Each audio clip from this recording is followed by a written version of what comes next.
আন্তৰ্জাতিক পাৰপত্ৰ প্ৰদানৰ দাবীত অসম জাতীয় যুৱ ছাত্ৰ পৰিষদৰ নগাঁও জিলা সমিতিৰ উদ্যোগত অৱস্থান ধৰ্মঘট কাৰ্যসূচী ৰূপায়ণ কৰা হৈছে আৰু আমাৰ লগত AJYCPৰ নগাঁও জিলা সমিতিৰ সভাপতি প্ৰবাল শৰ্মা আছে। আমি প্ৰবালৰ পৰা জানিব চেষ্টা কৰিম।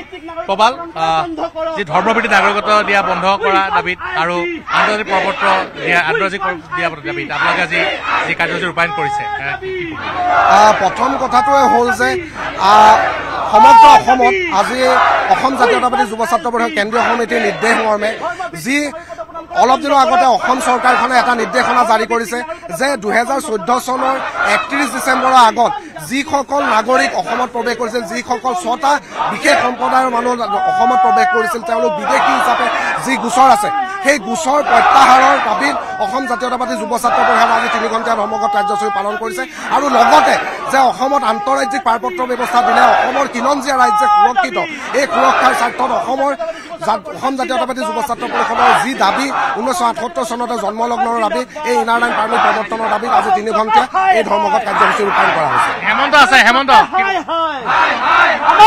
দাবী নিশ্চয়কৈ আজি আমি অসম জাতীয়তাবাদী যুৱ ছাত্ৰ পৰিষদে গোটেই অসম জুৰি আজি গণ অৱস্থান ধৰ্মঘট কাৰ্যসূচী ৰূপায়ণ কৰিছোঁ।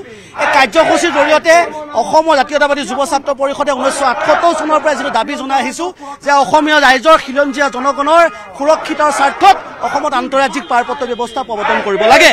কিন্তু এই অসম চৰকাৰ বা ভাৰত চৰকাৰৰ হেমাহিৰ কাৰণে আজি কুপতি অসমত আন্তঃৰাজ্যিক পাৰপত্ৰ ব্যৱস্থা প্ৰৱৰ্তন নকৰিলে সমান্তৰালভাৱে আমি অসম জাতীয়তাবাদী যুৱ ছাত্ৰ পৰিষদে সিদিনা এটা নিৰ্দেশনা প্ৰদান কৰিলে কেন্দ্ৰীয় চৰকাৰে অসম চৰকাৰে যে 2014 চনৰ 31 ডিচেম্বৰ আগতে অহা যিসকল 5টা ধৰ্মৰ লোকক যি তেখেতসকলৰ বিদেশী ন্যায়াধীশত আদালতত গোচৰসমূহ তেখেতে বিধি ভোটাৰৰ যি গোচৰ, এই গোচৰসমূহ উঠাই ল'বৰ বাবে এক নিৰ্দেশনা প্ৰদান কৰিছে।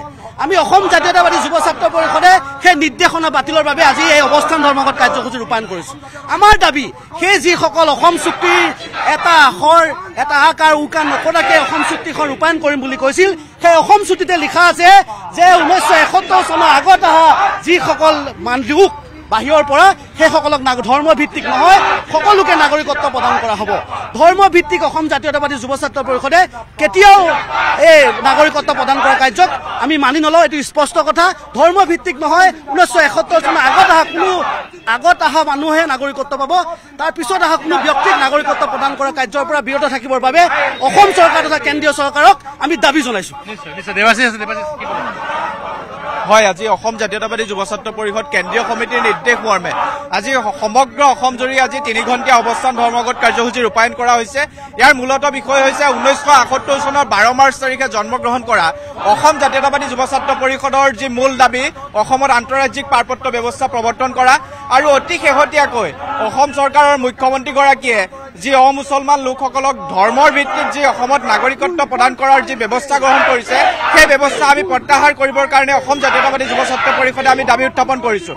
আমি অসমৰ মুখ্যমন্ত্ৰীগৰাকীক প্ৰশ্ন কৰিব বিচাৰিছোঁ যে দেশৰ সৰ্বোচ্চ ন্যায়ালয়ত এটা বিচাৰ চলি থকা এটা বিষয়, সেই বিষয়টো নিষ্পত্তি নোহোৱাকৈ কেনেকৈ তেওঁলোকে ধৰ্মৰ ভিত্তিত অসমত এইসমূহ বিদেশীক তেওঁলোকে নাগৰিকত্ব প্ৰদান কৰিবলৈ তেওঁলোকে আগবাঢ়িছে। সেইকাৰণে আমি অসম জাতীয়তাবাদী যুৱ ছাত্ৰ পৰিষদে আজি এই গণ অৱস্থান ধৰ্মঘট কাৰ্যসূচীৰ জৰিয়তে আমি অনতি বিলম্বে তেখেতে যি নিৰ্দেশনা প্ৰেৰণ কৰিছে সেই নিৰ্দেশনা আমি প্ৰত্যাহাৰ কৰিবলৈ আমি দাবী উত্থাপন কৰিছোঁ। নিশ্চয় সমগ্ৰ ৰাজ্যৰ লগতে নগাঁৱত এইটো দেখিবলৈ পোৱা গৈছে যে জাতীয়তাবাদী যুৱ ছাত্ৰ পৰিষদৰ নগাঁও জিলা সমিতিৰ প্ৰতিখন আঞ্চলিকৰ পৰা অহা সকলো যি কৰ্মকৰ্তাৰ উদ্যোগত বৰ্তমান দেখিবলৈ পোৱা গৈছে। নগাঁও জিলা সমিতিৰ উদ্যোগত ইয়াত যি অৱস্থান কাৰ্যসূচী ৰূপায়ণ কৰা হৈছে 2 ঘণ্টীয়া অৱস্থান কাৰ্যসূচীত দেখিবলৈ পোৱা গৈছে যে বিভিন্ন আঞ্চলিকৰ পৰা অহা নগাঁও জিলাৰ বিভিন্ন অঞ্চলিকৰ পৰা অহা সদস্যসকলে অংশগ্ৰহণ কৰিছে।